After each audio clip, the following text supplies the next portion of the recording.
Hi. Wow, it's loud, isn't it? Okay, making D&D accessible. I have been playing D&D for far too long.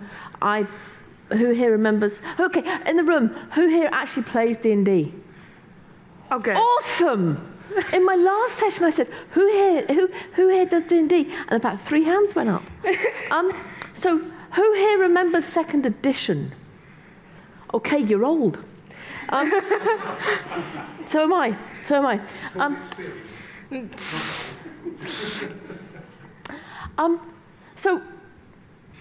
let me explain something. I started writing a session, okay, and I put accessibility in the title. And then somebody else in the house said, if you're doing accessibility, excuse me, that's what I do. You stick to your data stuff. I'll stick to my accessibility stuff. So we both played D&D. How old were you when you started D&D? Before I could read. Before you could read, okay. Yeah, they did. They were this kind of height. So, hence we came up with a D&D conference, character sheets. I hate character sheets. Yeah? Have you all sat there on a new, when someone says, oh, sorry, we've got this new RPG system, it'll be fine, it's great, and they give you this character sheet, and you're looking at it thinking, there are about 50 numbers on here. You want what? Mum, should we do intros? Let's do intros. See? There you go. Introduce yourself. So, I'm Laura GB. I have a blog. I have a YouTube channel. I work for Avanade as a Power BI consultant. I think that's my job title. I'm not sure. I do Power BI stuff. That's what I do. I'm Ash, or Ashley. My blog is sometimes active. It's had a bit of a hiatus. And I do a lot of advocacy. And fingers crossed, we'll be a researcher in September. Everybody, okay. Fingers crossed next week. PhD interviews are next week. So, yeah.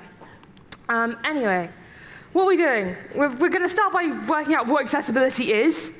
I, as a background, come from mixed reality, which means that I'm used to doing experience design and don't really know what you will talk about when you talk about a lot of the WCAG standards, because that's not my background.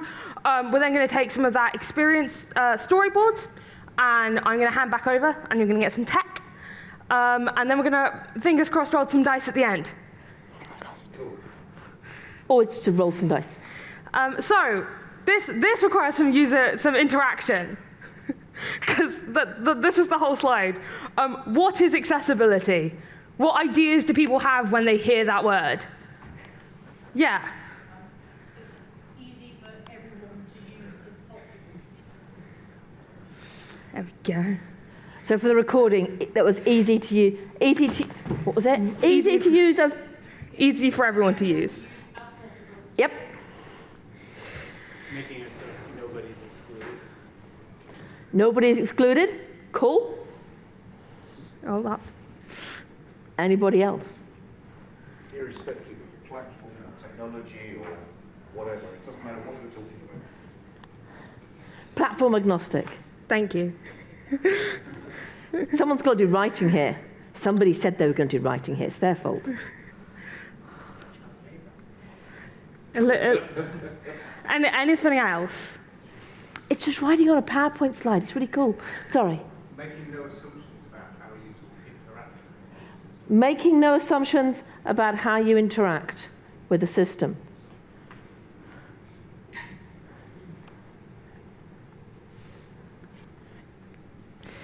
Okay, that's, yeah. So, Rishi, go again. Reducing cognitive load. They're good at this. They are. Obtaining feedback from your target audience. Obtaining feedback from your target audience. Yeah, this is not going to be as fancy when I write it on the slide.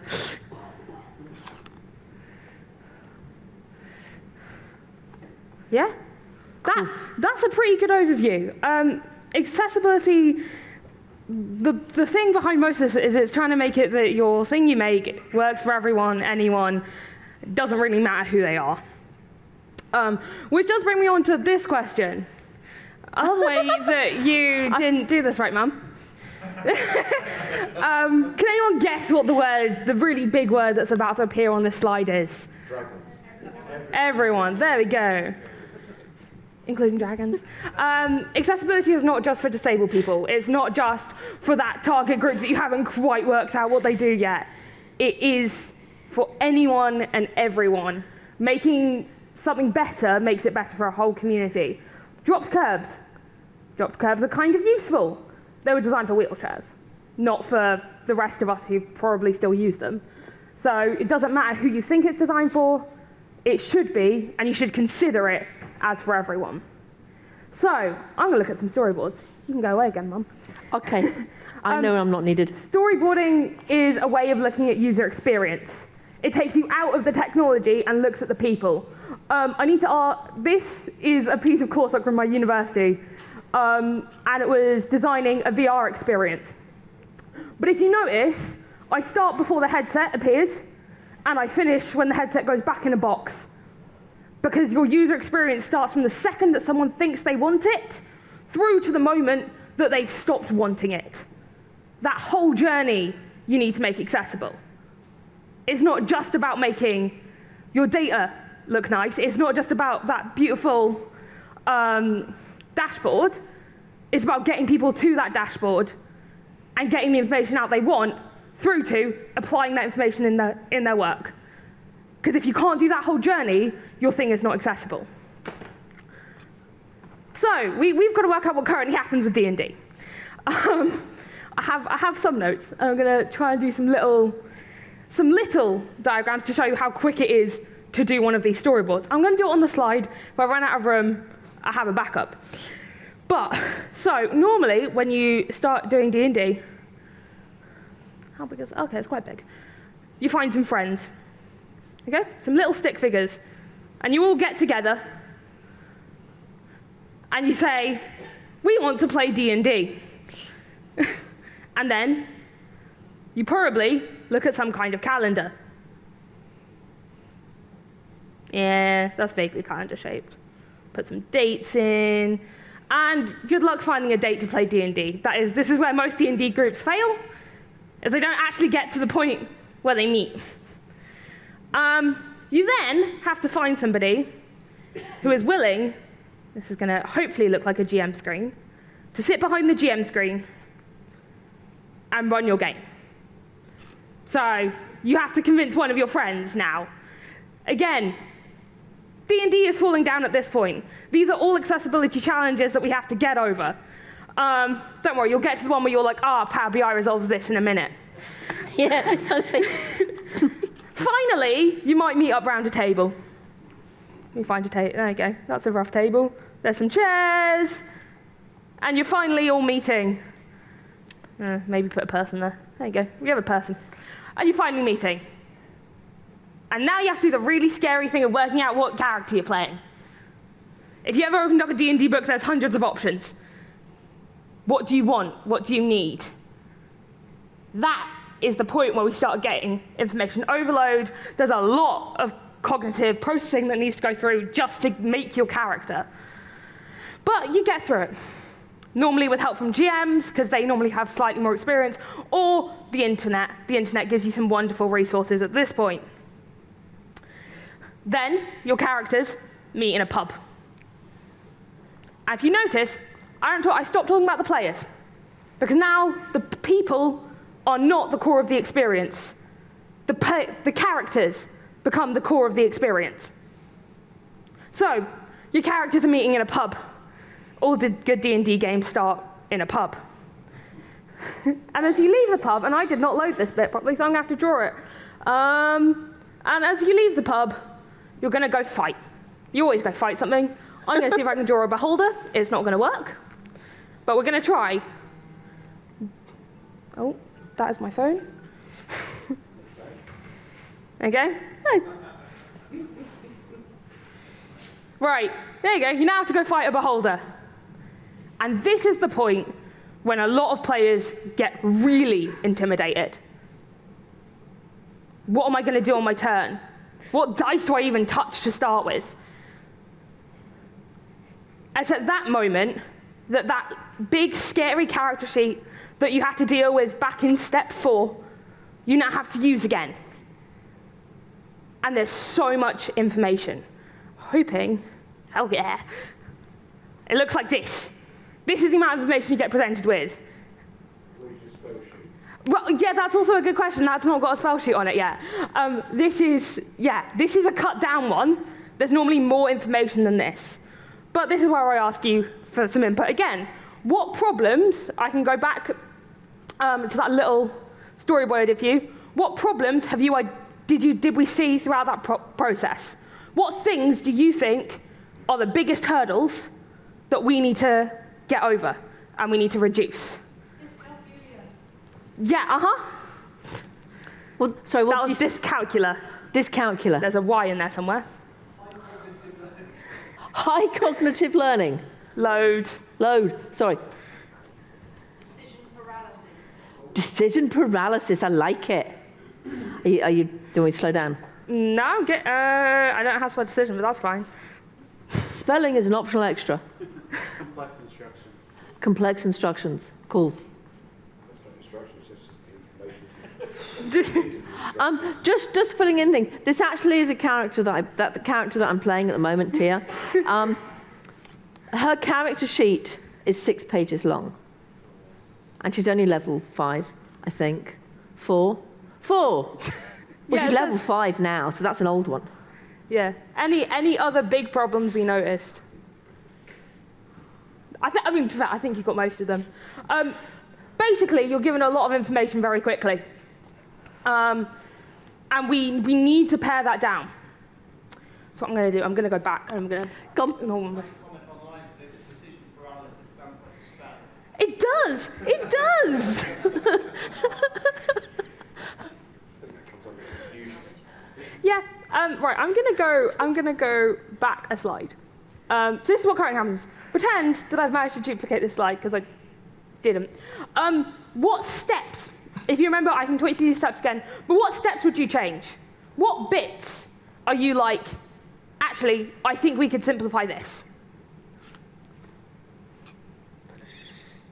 Yeah. Don't choose a date, roll the dice. Then you have no decision paralysis. It's just next Tuesday whether you like it or not. Cool. There you go. We're gonna get some comments. Yeah. The character sheet online so it does maths for you, or in Excel or something. Which one was my cat? This one. I'm going to draw a new character sheet because I did not put one in. There we go. The 6 boxes. I tried doing that 20 years ago, and there were too many rules to actually take into account for the character sheet. Yeah. You don't have the character sheets online, but you can around 4 classes and 4 races, and that was it. Decide to watch Telly. Sorry, say that again so I can... Decide to watch Telly instead. I think it's Decide a to don't. watch telly. Decide to not play. It's an option. Yeah. Don't. Any other bits that are really leaping out about where we could, where hurdles are? I think we've got most of it. I mean, there's a big hurdle in this fight bit. There's a big hurdle in the fact that, let's be honest, it's a beholder. I mean, if anybody is a newbie to D&D, if your GM puts a beholder in front of you, they don't like you. It's very simple. When it comes to fights, you might want to think about how could you simplify those choices, right? Could we make it that you have maybe less spells as a beginner to choose from? We reduce the number of hits you might want to do. We simplify your actions down so you have a column that says your main action, and if you get a second action, a second action. Because that's some of the bits where you might be able to be like, in a normal report, if we're not looking at D&D, is there information that you can pull off that front page that isn't needed, but you might want somewhere later? Is there information that you could put on to explain other bits on your main dashboard? This is a simplify choices. Helps if I actually write what I'm doing. Right, I think. So, this is the requirements I generated earlier of what I thought the problems are going to be. There's too much information. Maths is complicated. And occasionally you don't even know what dice you're trying to touch in a game. Now, I've gone really fast. I wasn't supposed to go that fast. So, have we got any questions? I was just going to say about the requirements that said to get feedback. That's a really good idea here because no one ever knows what their spell DC is and no one ever knows what their initiative is. What feedback make them really big? There's a problem with when I print out my spell sheet, when I print out my character sheet, okay, my GM knows me really well. So I go to all the spells that say, and they've got to do blah, blah, blah, they've got to roll a dex save. I always put in big letters above it, DC is 15. So I go through and do that. Okay, so shall I switch over to tech? Well, unless... So I had a thought just about some possible tech here, like if Yeah. something that presented you with the information you needed when you need it. So you can basically say, I want the start of the fighter, then the information about weapons and hit points and all that stuff is available. So yeah, information at the right time in the right place. So how many times have you got a report that has got lots of information on it, or anything that's got lots of information on it, and it's great, and it's got all the information you need, but you only need those bits over there at the end of the month. So why are they on my main page? I only need those bits over there when I'm in that meeting, not in this meeting. So Power BI has this awesome feature. It's called another page. You can also make the text bigger than you can on paper. Yep. You can make, and also make it simple. Make it simple. Okay. So somebody mentioned cognitive overload. Okay. The whole thing of, we all show the whizzy bits in Power BI. Okay. And the Power BI report we're going to switch over to in a second, because there is a Power BI report, I promise. It doesn't look like Power BI though. Is that as you move your mouse around and you click on things, it's so busy, and so many things move, and so many things are there. And I've watched people open up a report, look at it, and go, nope, don't know what I'm doing here, and just close it. Because that's their answer, close it. And as a player, the answer is to just not turn up next week. And you might be the cleric. You never know. Your party need you. Any other questions before I hand over? Beautiful. Your turn. My turn. Are we back later? Yeah, you can heckle me. So,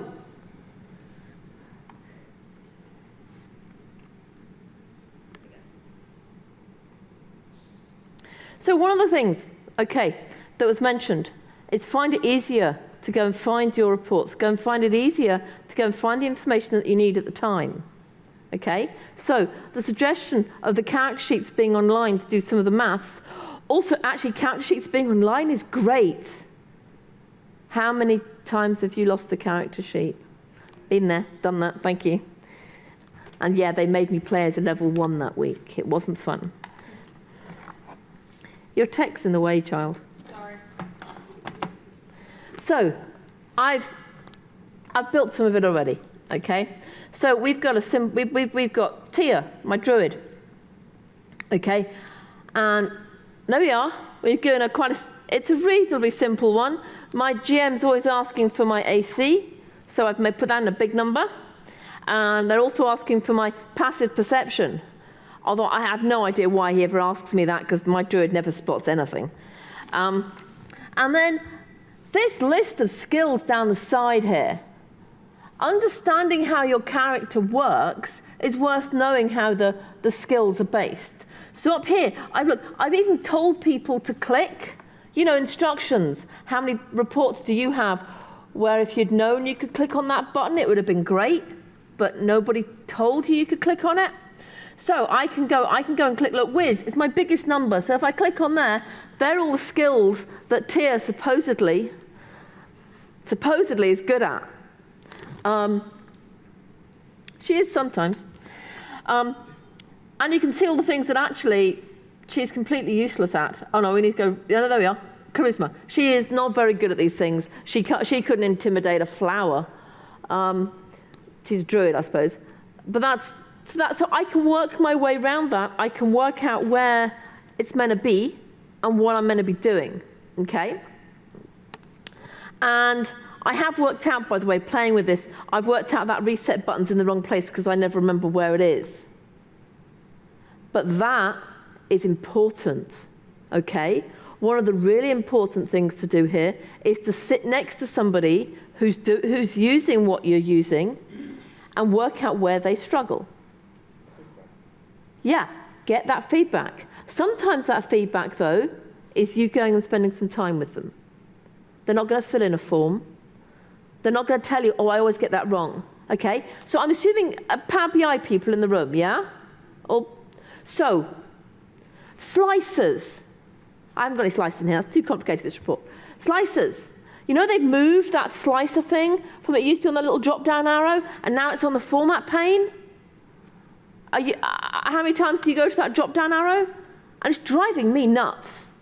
And I have to admit, I know what's coming next in the update if it hasn't come through already. I think it's due this week. I'm not looking forward to that either. Things have moved. But you've got to work out for people what's the struggle points on the report. So this reset button, I need to move somewhere else because I never remember where it is. Okay? So moving on to what Ash was talking about with regards to fights. Okay? With regards to fights, as to make it simple what the options are. I have simplified down what Tia can do here. This is definitely not her level 4 spell list. It would be a little bit longer. But here are some things. So what are we going to do? Are we going to hit them with my staff? Or am I going to do fairy fire? Because that's quite cool. My party like me doing that. Am I going to do guiding bolt or thunder wave? I love thunder wave. And it doesn't help with the sneak. It's a bit noisy. But when I click on them, I would love to tell you that this is, it didn't work. I just didn't get time to put it together, my apologies. I meant to put this all up as SVG, so that actually it would all be, I could load in hundreds of spells and things. It didn't work. I got very cross. So these are pictures, okay? But you could do pictures. And actually, for one of my players in my current party, he's autistic, dyslexic, and struggles a huge amount. And we help him along. Because when we turn around to him and say, so what do you want to do? And he goes, I want to do this, but I can't remember what to roll. If I could give him pictures, he knows what his dice look like. He knows all his dice. I think he's named nearly all of them. And all the different colours he's got and everything. So he'd know that. But the pictures would help. Okay? So therefore, we've got that. Now, one of the suggestions was make the maths easier. I am not going to write a full app here, which is one of the ways of doing it, okay? I had a theory that I could do it in a Power App. And yeah, I'm sure everybody's thought about doing it in an Excel spreadsheet. And somebody said they'd done 4 classes? Yeah, 4 classes, 4 races. Wow. 5 years ago. You have too much time. Sorry, shouldn't be rude. But yeah, you have too much time. But no, very impressed. So, let's go back. So I've got Tia here. I've reduced her hit points a little bit, because otherwise there's no chance of my glasses, I lose them all the time. So, what we're going to do is, we're going to make it quite simple. We're going to assume that Tia actually is only about level 2. And we're going to turn and say, well, how many rounds in a fight? When the fight happens, the GM says, and you get hit. And the GM says, so 10 damage or 3 damage or whatever. And you've got to keep track of those hit points. So I'm going to keep it, this is going to be temporary, okay? So I'm not writing back to anything, but I can put in a slicer. And they've gone. Oh, no, I don't want a slicer. I want a, my apologies, I want a, and it's gone. A numeric range parameter, okay? So I'm going to put into there a, if I get hit for 20, then I'm dead, aren't I? But never mind, let's go with that. Oh, look at that formatting. That's horrible, isn't it? That is really horrible. Let's just quickly go and fix that for a second. My apologies, guys. Didn't think about the dark blue. In a minute, I might just remove the dark blue.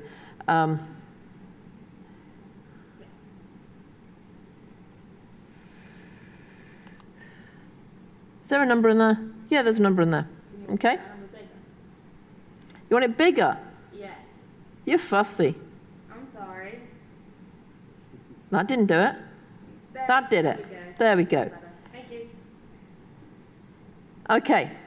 So I'm only going to put in 3 rounds just to make it quick. And I've just realised I've called that one parameter. That's not very good, is it? So let's put another one in, numeric range. And this time, let's call this round 2.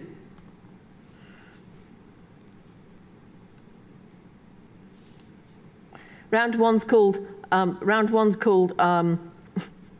parameter, because hey, that seemed a good idea, didn't it? But we can build up and we can go through here, and we're just making it simple and easy. Okay, so I can come up here and I can go. Let's just do some quick formatting, and there we are. See, that one gives me the same one. Okay, so. Giving them, okay, it's not the prettiest thing in the world. It's not complicated, okay? But it's giving them, once they understand how to do one round, they'll understand how to do all the rounds, okay? I've already got how many hit points have they got, okay? So we can make it nice and simple that we can go back and we can put into here a new measure, very simple new measure. Let me just put that, sorry, my apologies, new measure. And let's make that text bigger as well, because that's better, isn't it? And then we're going to put in our current hit points.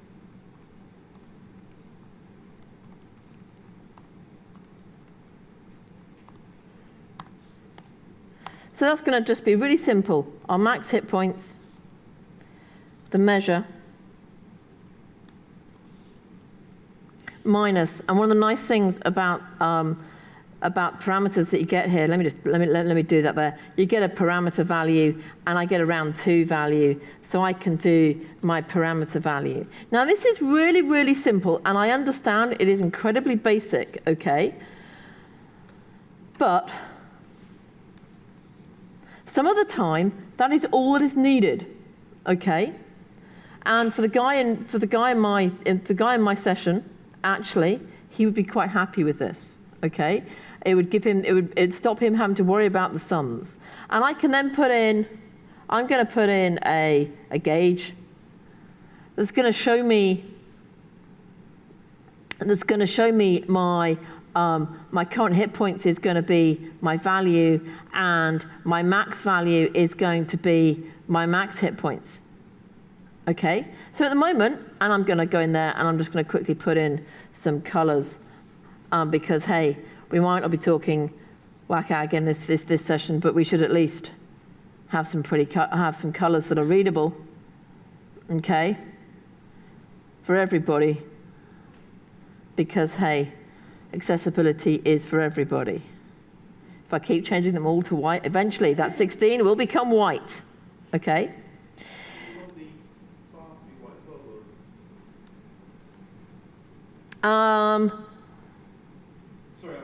Have I just made them both white? Yeah, I have just made them both white, haven't I? Thank you very much. Thank you, Richard. So yeah. I've made the background on the darker one though. Okay, fine. So that means your top one stays really easy to see. So yeah, we're going to keep the top one really easy to see, and we're going to take the background one, which I'm going to find in a minute. This is feedback. Do you know what, Microsoft? Can I have anybody from Microsoft in the room? Isn't Power BI accessible? Crap. Sorry, didn't say that. Didn't say that. Can't see it in there. Can't see it in there. That background one. That one. Try changing it. Nope. Okay, cool. That's header icons. That doesn't help. What do you reckon, guys? That one. Where my arrow is? This one here. Yeah, try that one. Do you know what? I am actually going to go and change something up here. I'm going to go and change I'm going to go and change the fill color up here to be bright pink.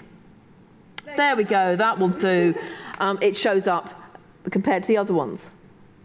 But you start to see that actually it makes a difference. We've all just done the can't see it, can't read it, which actually does. I realise we've done nothing about normally accessibility sessions, we all talk about contrast colours and things, but that just came in by accident, okay? So, we've got 10 hit points. Right, okay. I shouldn't call them round one, I should call them hit one, shouldn't I? Yeah, it's fine. No, 'cause you might get help. Probably not. Okay, so, what I'm then going to do is I'm just going to quickly go and do a publish.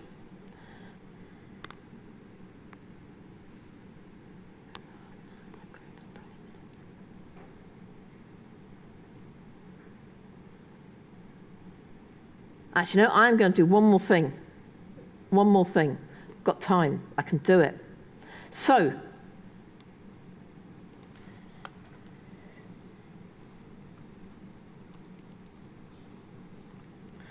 we're going to have a line called action. And this is going to require some interaction, okay?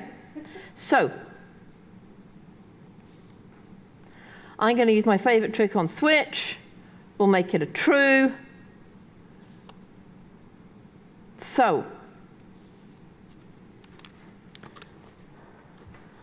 at what point, we've only got 16 hit points. At what point are we going to want to do a panic and call for the cleric? Or do some healing on ourselves? After all, we are a druid. Depends on the enemy. Pardon? Depends on the enemy. Depends on the enemy. Okay, you're right. It depends on the enemy, and it depends on what the last hit was. It's a good one. Can I include that one? Didn't expect that one. This possibly is minimal viable product, okay, guys? Oh. 4 points, 25% left. 25% left. Okay, fine. Yep, that's. So I'm going to go for current hit points less than or equal to 4.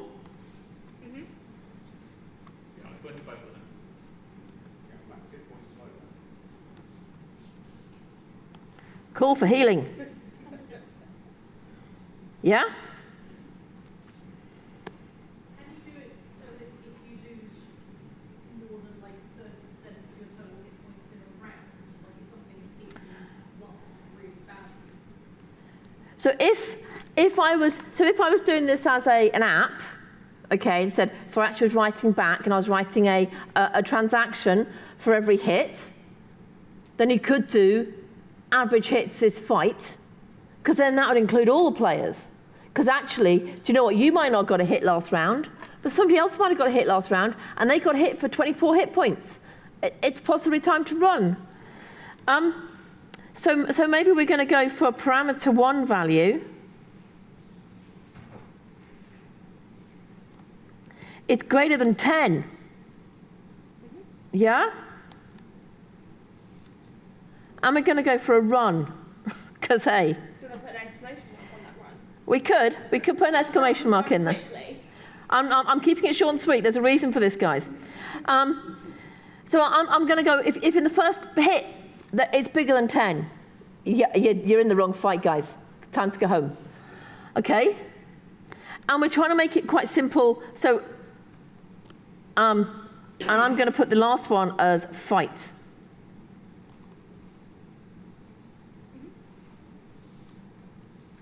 Right? So now I'm going to put down here, once I can get rid of that box, I'm going to put down here, I'm going to put a, let's put in a card. It's not probably the best thing in the world to do here, but text boxes are going to fight back. I can see this coming. And I'm going to put, what did I just call? I called that action, didn't I? And hey, measures in the right box, never's going to work. And we're back on the colors again. I should have written a theme, okay? Next time, write a theme. Okay? So we've got a fight there. Cool. Oh, call for healing and, oh, wait a minute, let's put that 11. Run. Yeah? Okay. Right, that's all great. Really like it. Now let's have a little think about that. Okay? So that call out value, I want that call out value color. They put a sneaky update into Power BI. I always like the little updates, okay? So, one of the other things about it, color is also not just make sure it's contrasting and all those clever things, but actually it gives you an importance, doesn't it? There's a number over there. It says 90%. It's in white, it must be all right. There's a color over there, it says 90%, as in 90% of our product is failing. It's in red. It's got to be a bad thing, hasn't it? Because culturally, we have color associations, okay? So, the sneaky update they did is you no longer have to have numbers to do conditional formatting. You can now do words, okay?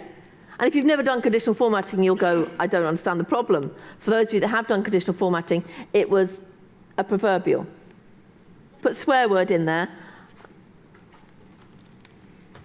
So make use of your people in here to turn around and say what we're doing. So I put in that message.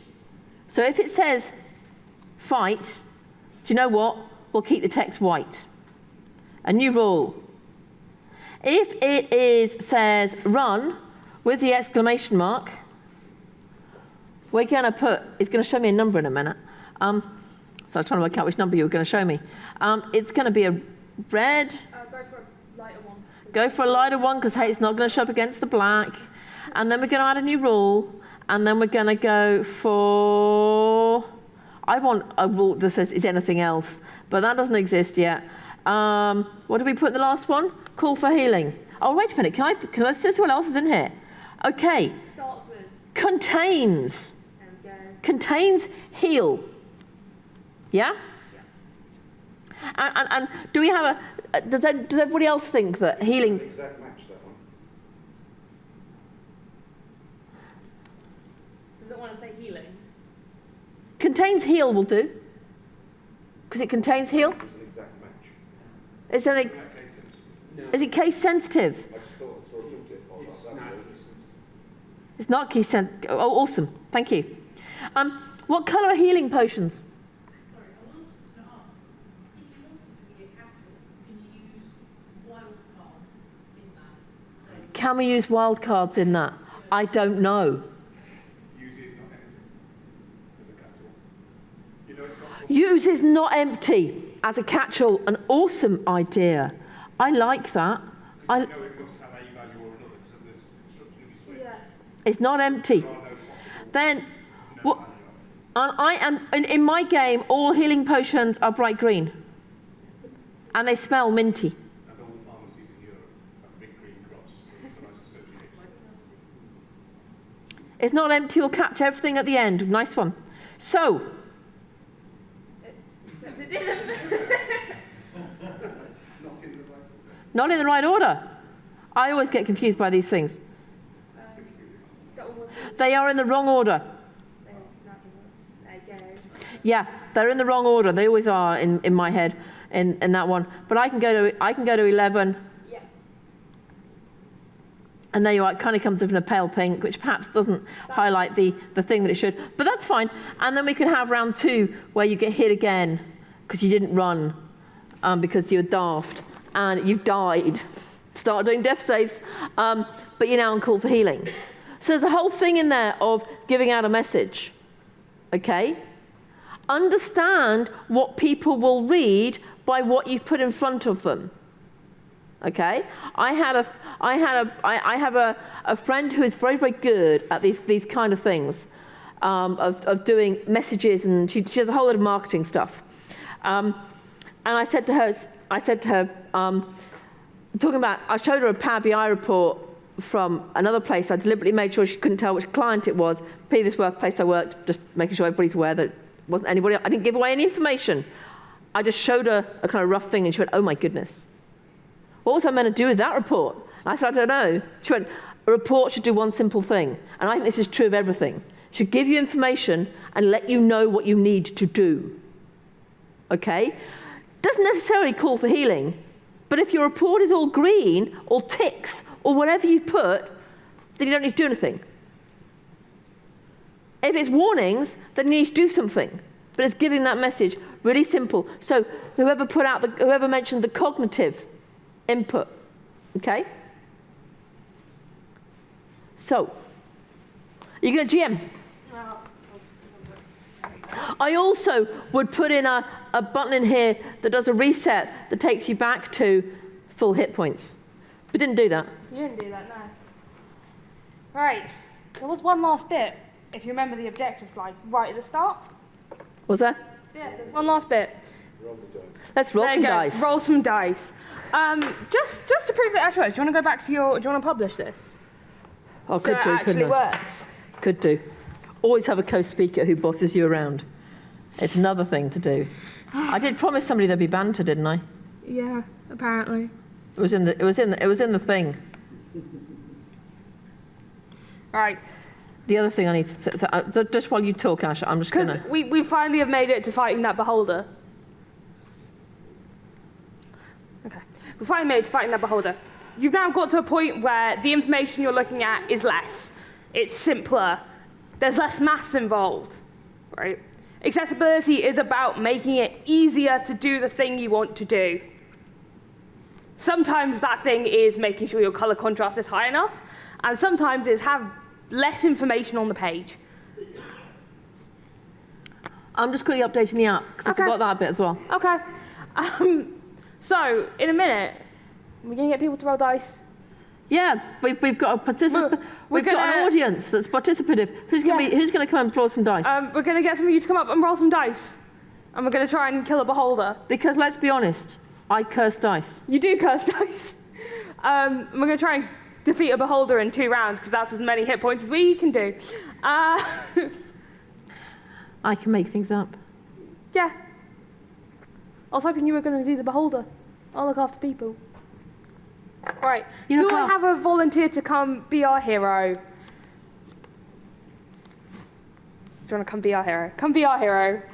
Have some dice. Woo! Come on. Come. There you go. Right. Come be a druid. You're going to get a choice about what hit you want to do, and you get to roll some dice. So, not that page, Mum. We're in a fight. We're in a fight. We're in a fight. Shall I tell you the one thing that's missing off all these sheets? We can't do the let's roll initiative and he rolls a dice. Does he get to go before the monster or after the monster? He's going before the monster. I'm going to roll the dice for the monster. Oh. Yeah, the monster's going last. Yeah. So, you have all these options. Two-handed staff attack. You want to do a 2-handed staff attack. Thank you, Mum. So, have a D20, which it shows you first. And then... It's a D8, isn't it? Nope. Oh, right, This one. Yeah, okay. To hit. Have a roll. What does it say? 18. 18. Nice one. So you're going to add... That hits. Add 4 to it. Mum, let me get to the end of the sentence. You're going to add 4 to it, which is 22. That hits. Right. Do you want to go, and then you need your D8? Oh, that went a bit far. What? How much damage did you do? 3 plus 2 is 5. So 5 Ouch. damage. Ouch. That hit. Yeah. We That's did some 5 damage. We haven't got a bit to show you how much damage the beholder has. The beholder does some back. Yeah, pick a dice. How much? 4. Does 4 hit you? No. No. Right. Because my armour class is 12. Yeah, Armor there we class go. is 12. So, what are you going to do next? I'm going to hit him.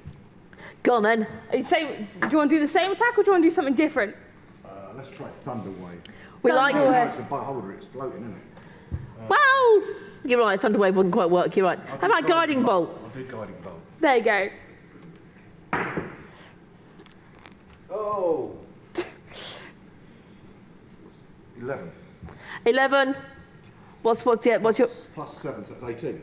18. I think that might hit. That's going to hit. That's going to hit our beholder. So you get to roll that one twice. I haven't got 2 big D6. Sorry.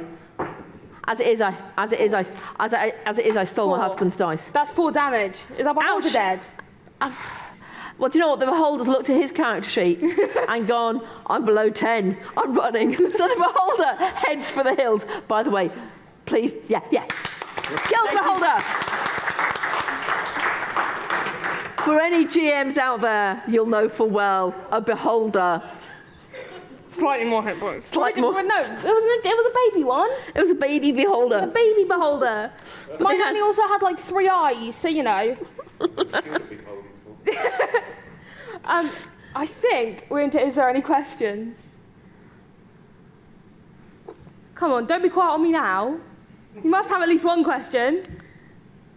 That's a feedback link. Is there any questions? They've gone quiet. It's gone quiet. Yeah. So, there we go.